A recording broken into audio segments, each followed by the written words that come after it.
Hello, boys. Today is, I guess it's second day of Hanukkah, the 26th of Kislev. It's also the 5,780th day or year of the Jewish calendar, and I think it's 24th of December. And I was reading Genesis 41, and it's interesting. Joseph, after being sold by his brothers and winds up in Egypt. And, his boss, his wife, won't sleep with him. He upsets her by saying no. She makes a lie. He goes to prison. He ends up, through God, interpreting a couple of dreams. One for the baker that was in prison, the Pharaoh, and one from another member of the Pharaoh's cabinet. But anyway, then the Pharaoh these guys, they forget about Joseph, and the Pharaoh has these dreams, and he needs someone to interpret them, and nobody can. And this guy's like, I remember this guy when I was in prison, and he was upset with me, and he interpreted a couple of dreams. So he brings Joseph out, and Pharaoh has this dream with these 7 cows, and, they become gaunt and fat. And anyway, he interprets the dreams that there's going to be 7 years of abundance of grain and harvest for Egypt, and then there'll be 7 years of famine. And he tells Pharaoh, hey, during the 7 years of prosperity and abundance, store the extra grain because there's going to be 7 bad years. And Pharaoh's like, you know what, you're very intelligent, I'm going to give you my right-hand man. He gives Joseph a wife, and she bears 2 sons to Joseph, and one is Manasseh, or you may hear Manasseh, but it's pronounced Manasseh, I believe, and that means causing to forget. So the son, brought such joy to Joseph, it caused him to forget the past and what his brothers had done to him, and all of these bad things. And he called the second son Ephraim, fruit, because now he's become fruitful and he's prospered in the land of Egypt. I love that story, and at this time, around this time, Pharaoh's dreams, I guess Joseph is about 30, so he's endured all of these things for 30 years and still was righteous. I love that great heart Joseph had. Now I'm going to talk a little bit about 1 Samuel 30 through 31. So David's been at war with the Amalekites because Samuel was supposed to take care of them, and actually that's why God said he took spirit from Shaul, was because he didn't take care of them. So David's fighting them. I guess David and his men were out, and the Amalekites came and burned the city and took their wives and children as prisoner. And I guess everybody was so upset with David, they were about to stone him. And I love David. Before he went out and tried to get his wives back, one was, remember, Nabal's daughter Abigail. Remember, because he had died after he treated David poorly, and he married his wife. Anyway, so David says he gets the breastplate of righteousness inquires of God if he should pursue the Amalekites. So David's ready to go kick some butt. David's a kicker, man. And, I believe he was being righteous in what he was doing, and it was right before God. He didn't take any prisoners, literally. I was reading Psalm 74, and there was this line in there, like, it said, don't hand over the soul of your dove to, to be destroyed or something. I like that, They think of us as God's doves, I think that's special. Okay, so I started reading Luke, and I guess there used to be some different controversy about who Luke was actually writing to. So, we have all of these, Matthew, Mark, Luke, and John, and we have all of these, and there's more stories of Yeshua, of Jesus, and I guess what they decided now with Luke is that he's stopped here at Theophilus, and, they thought at first that he was a part of the Roman government that he's writing to talk about Jesus. It turns out that through the writings of Josephus, the Iniquities, that the book The Iniquities Josephus wrote, and there's also archaeological evidence from mentions in the Jewish court of Jerusalem that Theophilus was actually a high priest between 37 and 41 CE. And so it's interesting that actually he was writing to this high priest to give an account. Hey, look, this is who Jesus was. This is what happened.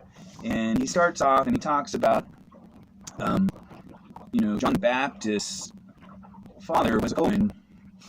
And they would draw a lot because there were so many of them. It was special to be able to go burn incense at the altar before God's presence. And so he won the lot. He went up there, and the angel of God came, and I believe it was Michael. He says, "Hey, listen, you guys are going to have, you and your wife are going to have a son, and he's not to have any liquor, and he's going to be holy." And was it Eli? The priest, he didn't believe the angel because they were older, and the angel couldn't talk until the birth of John, and he came out of the temple, and it took him longer than normal, and all the other priests were like, what happened? And he came out and he couldn't speak, and they knew that he'd seen a vision or something had happened.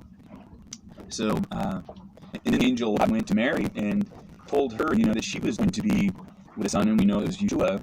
And she's like, how can that happen, a virgin? And it's like, well, the power of the Holy Spirit is going to come upon you. And it's interesting, and this is my own, just kind of wonder, there's stuff in the Kabbalah it talks about, regarding the Kabbalah, talking about, God being kind of a sexual deity in different aspects, and I wonder, how that does have work with spiritualism, how she was pregnant by the Holy Spirit, and all of that. And I wonder how that plays into it. I'm going to talk about my past message today, although I will say, I'll tell you what happened. I guess this was last week when I got to I'm on the hook, as they say, with the sailboat that I bought. And so on the way out here, I got in a hurry, and I didn't start out and navigate, and I didn't look at the charts, and I just kind of blew through the channel, and I got hung up on two sandbars, mud bars of shoals. I actually probably show you them. One is up there on the left side, and then the other one is it's back there. Anyway, so I'm hung up. I got hung up on the first one by the island, and there's this large party barge. Really, it's pretty big. Probably sits about 40 people.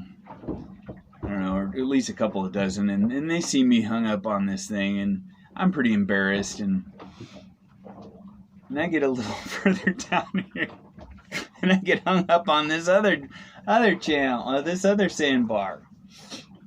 Mud bar. I'm not sure what it was, and anyway, it was mud or sand and rock, or I hope not rock, and so I get hung up so bad, and I'm going forward and backward and moving around, and the wheel and trying to get off this thing, right? Well, in doing so, I backed over the rope that I was towing the dinghy with, and it killed the engine, of course, and wrapped around several times around the propeller shaft. The rope did, and just the butt of the very back, the ass end, as you would, of the dinghy's just sticking out of the water out of the back of the sailboat.